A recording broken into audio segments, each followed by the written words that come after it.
अस्सलाम वालेकुम दोस्तों, उम्मीद है कि आप सब खैरियत से होंगे। तो काफ़ी अर्से के बाद जो है दोबारा वीडियो बनाने का मौका मिला है। कुछ मसरूफियात थी जिनकी वजह से मैं वीडियो नहीं बना सका, लेकिन अब इंशाल्लाह ये सिलसिला जो है वो जारी और सारी रहेगा। तो आज की जो वीडियो है इसमें हम जो है 2011 के इंग्लिश CSS इंग्लिश के पेपर में आने वाली करेक्शन को जो है डिटेल से सॉल्व करेंगे। तो वीडियो को सॉल्व करने से पहले मैं आप दोस्तों से ये रिक्वेस्ट करूंगा कि अगर आप मेरे चैनल पे नए हैं या आपने अभी तक मेरा चैनल जो है वो सब्सक्राइब नहीं किया तो आप जो है मेरे चैनल को सब्सक्राइब कर लें, ठीक है। और घंटी का बटन भी दबा दें ताकि आपको जो है CSS इंग्लिश के रिलेटेड या PMS या कॉम्पिटिटिव एग्ज़ाम्स के रिलेटेड कोई भी वीडियो जो हो वो आपको मिल सके और मयारी नॉलेज उसमें शेयर किया जाए, ठीक है जी। तो अब देखते हैं, चलते हैं अपनी वीडियो की तरफ। टाइम वेस्ट नहीं करते। तो हमारे पास जो है पहला जो सेंटेंस है जो हमने यहाँ पे क्या करना है, करेक्ट करना है, वो है जी please speak to the concerned clerk. Please speak to the concerned clerk, ठीक है। अब मैं थोड़ा सा आपको यहाँ बता देता हूँ कि इसमें मिस्टेक क्या है। चलें, अब जी ये जो वर्ड है ना कंसर्न्ड, ठीक है, ये वर्ड है एडजेक्टिव, ठीक है, एडजेक्टिव। अगर तो हम जो है इसको कंसर्न्ड को, ये क्लियर हो गया कि एडजेक्टिव है। अगर हम कंसर्न्ड को जो है वो नाउन या प्रोनाउन जिसको वो क्या कर रहा है, मॉडिफाई कर रहा है, कंसर्न्ड सी से मुराद हम प्लस नाउन या प्रोनाउन लगा देते हैं, यानी कि कंसर्न्ड को जो है पहले लिख देते हैं और नाउन या प्रोनाउन जो है जिसको ये मॉडिफाई कर रहा है हम उसको क्या कर देते हैं, एंड पे कर देते हैं। तो इसका मतलब है परेशान। क्या मतलब है इसका, परेशान। कंसर्न्ड के दो मतलब होते हैं, मुतलका या एक मतलब होता है परेशान, लेकिन जब हम नाउन से पहले लगा देते हैं तो ये मतलब देगा परेशान। तो अब अगर हम सेंटेंस को गौर से देखते हैं तो ये बनेगा please speak to the concerned clerk. Kindly जो क्लर्क परेशान है उससे बात कीजिए। हालांकि हम कहना क्या चाहते हैं कि जो हमारा मुतलका क्लर्क है हम उससे बात करनी है। तो फिर हम क्या करेंगे कि हम पहले नाउन लिख देंगे और उसके बाद जो है हम क्या लिख देंगे, कंसर्न्ड लिख देंगे। तो ये हमारा मतलब इसका बन जाएगा मुतलका, ठीक है। इसका मतलब क्या बनेगा, मुतलका।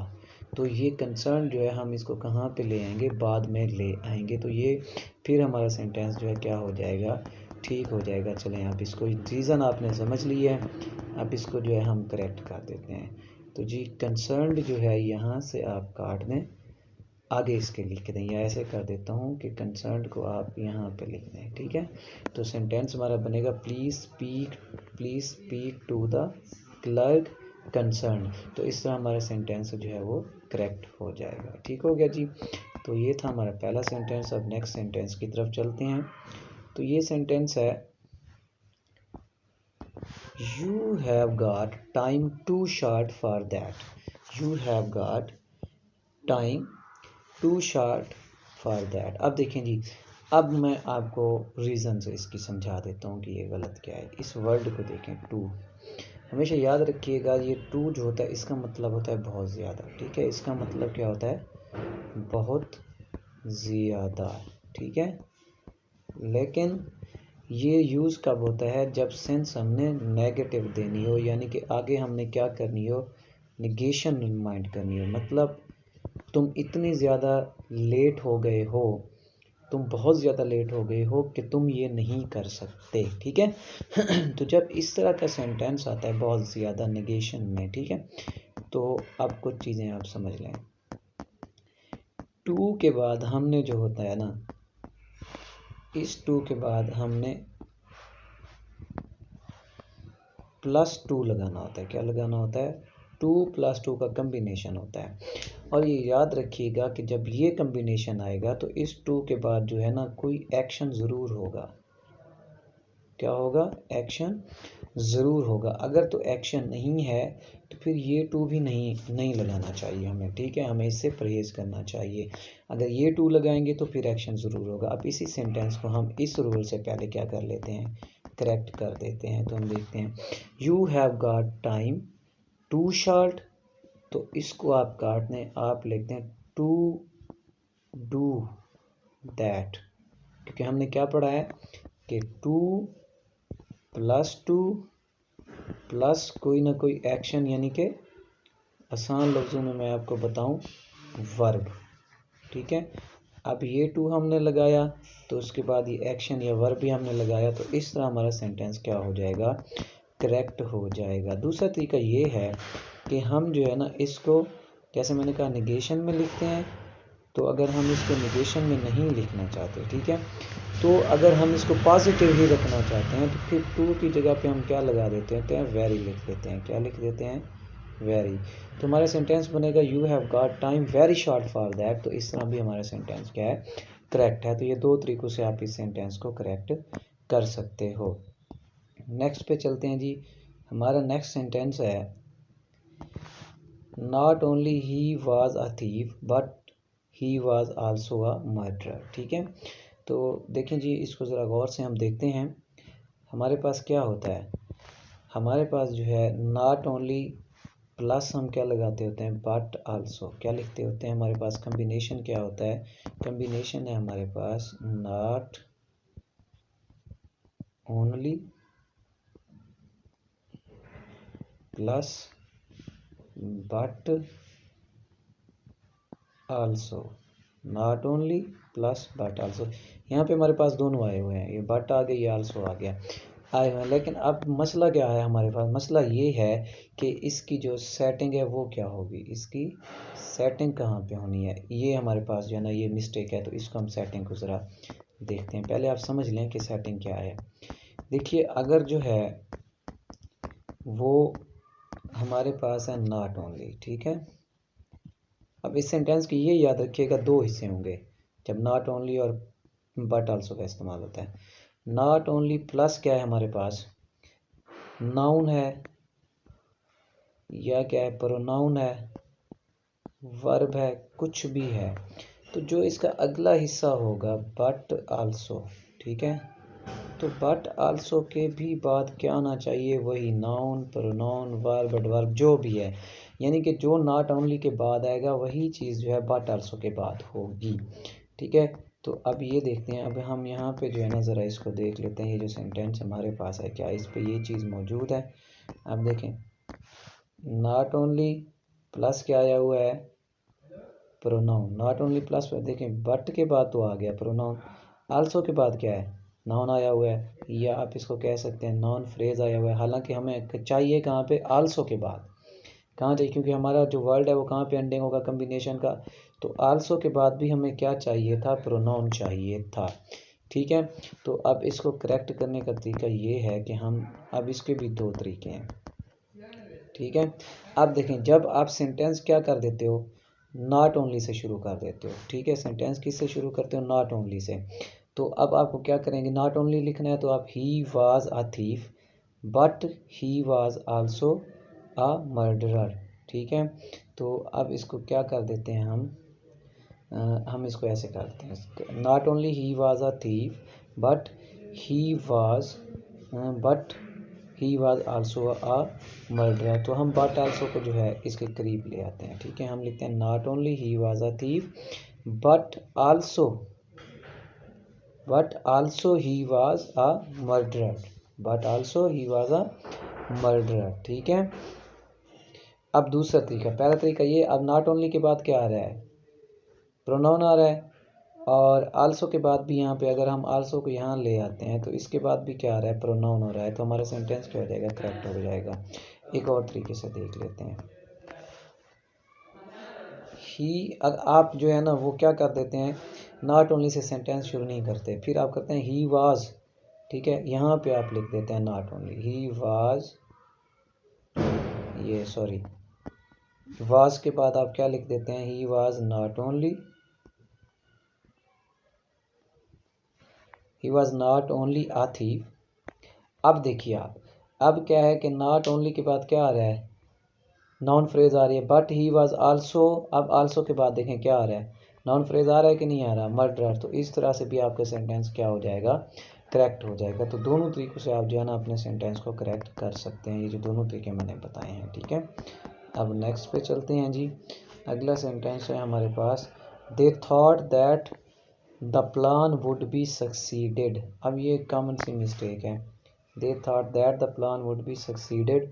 कॉमन सी मिस्टेक है, क्या है जी हम देख लेते हैं। आप देखें, दे thought that plan would B, ठीक है, सक्सीडेड। अब वुड के बाद ये बी नहीं आएगा, तो फिर जब बी नहीं आएगा तो क्या ये बन जाएगा सक्सीड, फर्स्ट फॉर्म आएगी। दे thought that plan would succeed, कामयाब होगा, ठीक है। अब यहाँ पे उन्होंने क्या लिखा हुआ था, इसको पैसिव वॉइस बनाया हुआ था, लेकिन इसको एक्टिव वॉइस बनाना है, क्योंकि हमारे पास जो है हमारा सब्जेक्ट वो मौजूद है, तो प्लस हमने क्या लगाया हुआ है, वर्ब लगाया है। तो हेल्पिंग वर्ब हमारे पास क्या आया है, जब सब्जेक्ट मौजूद है तो ये क्या होना चाहिए, फिर एक्टिव वॉइस होना चाहिए, पैसिव वॉइस नहीं होना चाहिए। ठीक हो गया जी। तो अब जी आगे चलते हैं। नेक्स्ट हमारा अगला सेंटेंस है, it is unlikely that he wins the race, ठीक है। It is unlikely that he wins the race.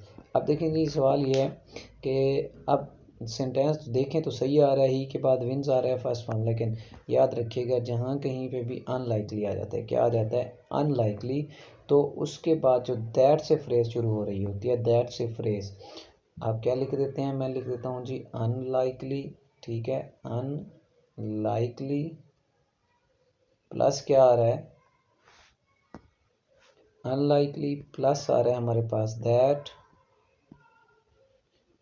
तो जब ये सिचुएशन होती है तो फिर हम क्या लगाते हैं, फिर हम बेयर इन्फिनिटिव लगाते हैं, क्या लगाते हैं, बेयर इन्फिनिटिव। अब आपको इन्फिनिटिव पता होना चाहिए कि इन्फिनिटिव क्या होता है, two plus first form of verb होता है, ठीक है। तो इसके बाद हम लगा देते हैं जी बेयर इन्फिनिटिव, ठीक है। तो two plus first form of verb होता है, लेकिन जो बेयर इन्फिनिटिव होता है वो क्या होता है कि हम क्या करते हैं, टू नहीं लगाते, बेयर इन्फिनिटिव में हम क्या लगाते हैं, टू को ख़त्म कर देते हैं, लेकिन इसके साथ जो प्लस फर्स्ट फॉर्म होती है वो हम लिखते हैं, लेकिन इसमें एस या ई एस फिर हम इस्तेमाल नहीं करते, इसके साथ एस या ई एस भी हम इस्तेमाल नहीं करते।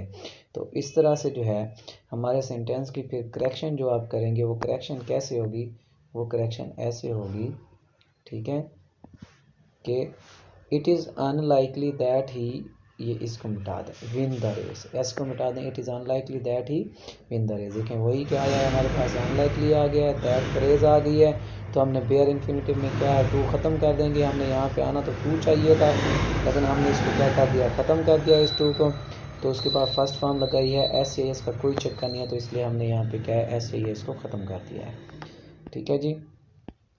नेक्स्ट सेंटेंस है, my uncle has told me, क्या सेंटेंस है, my uncle has told me something about it yesterday. देखें ये बहुत बड़ी निशानी खड़ी है येस्टरडे, जहाँ पे येस्टरडे आता है तो उस वक्त आप कौन सा टेंस यूज़ करते हो, आप यूज़ करते हो पास्ट इंडेफिनिट टेंस, ठीक है।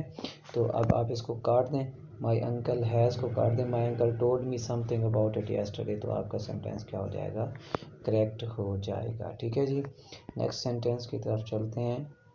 तो अगला सेंटेंस है जी हमारे पास, I hope that by the time I would have got there it would have stop raining. देखें इसके बहुत से रूल्स हैं ठीक करने के, लेकिन मैं आपको सबसे सिंपल रूल बता देता हूँ, आप जो है ना वो पूरा उसमें ना जाएं, ताकि आपको जो है वो परेशानी ना हो। सिंपल रूल हम देख लेंगे, वो मैं आपको समझा देता हूँ। देखें जी, अब एक बात याद रखिएगा कि किसी भी सेंटेंस में, ठीक है, किसी भी एक ही सेंटेंस में, ठीक है, हम क्या करते होते हैं, सेंटेंस में डबल फ्यूचर यूज़ नहीं करते, डबल फ्यूचर यूज़ नहीं करते होते। बात क्लियर होगी। तो अब यहाँ पे देखें, हम ये कह रहे हैं आई वुड सिंगल फ्यूचर, फिर वुड डबल फ्यूचर। तो देखें अगर तो पीछे वाला सेंटेंस क्या होता है, अगर फिर क्या यूज़ करना चाहिए, अगर हम डबल फ्यूचर यूज़ नहीं करते तो फिर हमें क्या करना चाहिए। सिंपल रूल ये है कि अगर पीछे प्रेजेंट है तो हमें जो डबल फ्यूचर वाला पहला हिस्सा है इसको किस में चेंज कर देना चाहिए, प्रेजेंट इंडेफिनिट में। किस में चेंज कर देते हैं हम इसको, जो सिंपल रूल है प्रेजेंट इंडेफिनिट में। लेकिन अगर पीछे प्रेजेंट ना हो, पीछे क्या है यहाँ पे पास्ट है, तो सेम रूल लागू होगा कि अगर पीछे पास्ट है आपके पास, तो आप इस वाले हिस्से को किस में चेंज कर दें, जैसे वहाँ पे आपने प्रेजेंट इंडेफिनिट में किया था, यहाँ पे आप इसको जो है ना पास्ट इंडेफिनिट में चेंज कर दें। सिंपल, जब आप इसको पास्ट इंडेफिनिट में चेंज कर देंगे तो ये हमारे पास क्या बनेगा, I hoped by the time I got, ठीक है, I got there it would have start raining. तो इस तरह से हमारा ये सेंटेंस क्या हो जाएगा, करेक्ट हो जाएगा। नेक्स्ट है कोई जी, हाँ है, एक और है हमारे पास सेंटेंस। ये सेंटेंस है जी, they prevented the car they prevented the driver to stop, ठीक है। तो अब इस सेंटेंस को हम कैसे करते हैं, देखें, अब प्रिवेंट जहाँ पे आता है, प्रिवेंट, इसके बाद फिक्स्ड प्रेपोजिशन है जो कि क्या है, फ्रॉम, क्या है, फ्रॉम, प्रिवेंट के बाद ये फिक्स्ड प्रेपोजिशन है। तो अब जो है, अब देखें, अब वो कहता है they prevented the driver to, अब यहाँ टू की जगह पे आप क्या लिख देते हैं, फ्रॉम, तो क्या आ गया हमारे पास, फ्रॉम। एक बात तो हमारी ये क्या हो गई, क्लियर हो गई कि हमने क्या लिखना है जी, हमने लिख देना है फ्रॉम, क्योंकि हमें पता है कि क्या है, प्रेपोजिशन क्या आएगी हमारी, फ्रॉम आएगी प्रिवेंट के बाद, तो इसलिए हम जो है ना कोई और प्रेपोजिशन नहीं लगा सकते। लेकिन सेंटेंस आपका जो है वो अभी तक भी करेक्ट नहीं हुआ है। उसकी रीज़न ये है कि जब आप क्या लिखते होते हैं, जब आप प्रेपोजिशन यूज़ करते हैं, क्या लिखते हैं, प्रेपोजिशन यूज़ करते हैं, तो उसके बाद आपने जो है ना जेरेंड यूज़ करना होता है। क्या यूज़ करना होता है, जेरेंड। तो जेरेंड क्या है ये आपको पता होना चाहिए। जेरेंड जी ये ING वाली फॉर्म है। सिंपल अल्फाज में बता रहा हूँ, मज़ीद आप जो है वो ग्रुप ज्वाइन करें, फेसबुक ग्रुप, व्हाट्सएप, वहाँ पे आपको पता चल जाएगा, ठीक है। तो इसके बाद हम क्या लिखते हैं, फ्रॉम प्रेपोजिशन के बाद जेरेंड, लेकिन अलावा टू के, अगर टू प्रेपोजिशन होगी तब हम जो है वो जेरेंड नहीं लिखेंगे, तब हम क्या है, simple first form of verb लिखेंगे। लेकिन अगर टू नहीं है तो फिर कोई और प्रेपोजिशन है तो उसके बाद जब भी हम लिखेंगे वो जेरेंड लिखेंगे। अब ये क्या हो गया, फ्रॉम आ गया तो इसको जेरेंड बनाए तो क्या आएगा, स्टॉपिंग, ठीक है, प्रिवेंट, यानी कि ऐसे कर देता हूँ मैं, चलें आपकी आसानी के लिए, ये स्टॉप को मैं क्या करता हूँ, काट देता हूँ, मैं यहाँ पे लिख देता हूँ स्टॉपिंग, ठीक है। They prevented the driver from stopping, तो इस तरह से आपका सेंटेंस क्या हो जाएगा, करेक्ट हो जाएगा। वीडियो काफ़ी लंबी हो गई है, कोशिश मेरी यही थी कि मैं आपको डिटेल से समझाऊं, तो मैंने कोशिश भी की है। तो आप जो है ना दुआओं में याद रखिएगा और चैनल ज़रूर सब्सक्राइब करें, और आप जो है ना ज़रा अपने नोट्स भी बनाएं खुद के, और कोशिश करें आप उन नोट्स को जो है ना वो मुझे सेंड करें, मैं चेक करके भी आपको जो है आपके व्हाट्सएप ग्रुप्स में सेंड करूँगा। ठीक हो गया जी, तो दुआओं में याद रखिएगा। अल्लाह हाफ़िज़।